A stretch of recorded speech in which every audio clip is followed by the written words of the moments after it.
So this video will review the final project grading rubric, so you have an idea of what the assignment is as you're selecting your topic.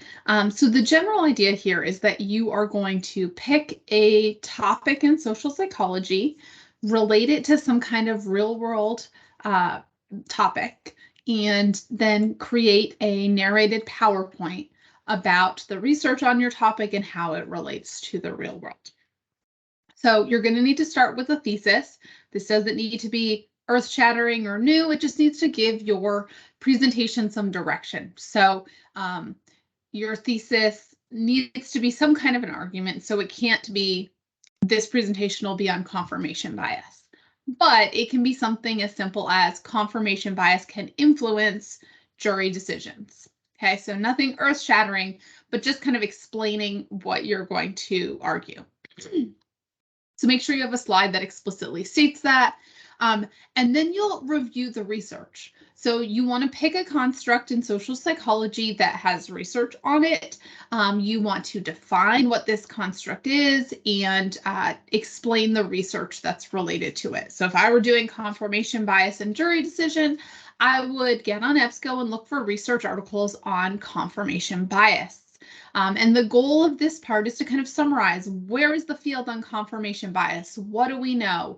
I'm going to be looking for, as I'm grading this summary of research, whether you have defined your topic and identified relevant research. And as you're summarizing research, I want to make sure that you're including the appropriate information.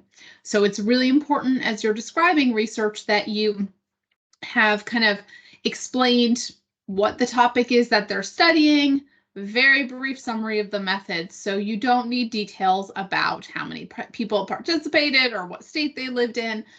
What you need to do is highlight maybe what they manipulated, what variables they measured. I don't need names of specific questionnaires or things like that. And then the most important part is that you can summarize their findings. How were their variables related? Did their independent variable affect their dependent variable? Things like that. And of course, you need to make sure that you are citing these sources as well.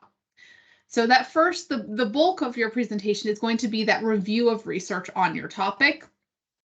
And then the last part is applying it to the real world. So this can be a new application. So maybe you say, hey, you know, when we covered this topic, it really made me think of a current event that's going on. So your real world application might not have research literature to support it if you're doing something kind of new, although you may also pick a topic that is related to, is in the literature that you can cite some sources for that as well. So just to give you some example, so I already gave you the example of confirmation bias and jury decisions. So your summary of research would focus on the research on confirmation bias, and then you may extend that into how those confirmation biases can affect jury decisions. Learned helplessness and test taking. So you review the literature on learned helplessness, and then you talk about how it can affect test taking, maybe even for college students specifically. Attitude polarization and political extremism. Maybe you focus on a specific political movement. And again, your summary of research is going to focus on what we know, what the research on attitude polarization is, and then you would apply it to a specific extreme political group. You need to make sure that you're citing your sources. You need at least 5 peer-reviewed empirical sources, which means they need to be research articles. So make sure you're not picking, as you're selecting your articles, you're not picking literature reviews and things like that. You need 5 research articles to support the construct that you're studying. You need to make sure that you are citing your sources as you discuss the research studies and that you include a reference slide. I'll go over the details of the presentation as we get closer to it.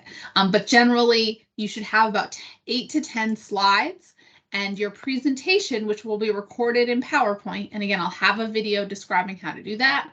That presentation should be about 10 minutes, definitely no longer than 12 minutes. So you will need to do some preparation for the presentation, but I will have we'll have several assignments to help you prepare where you'll have opportunities to get my feedback before you actually submit the final assignment. So you'll get feedback throughout this process. And if you have any questions, you're of course welcome to ask.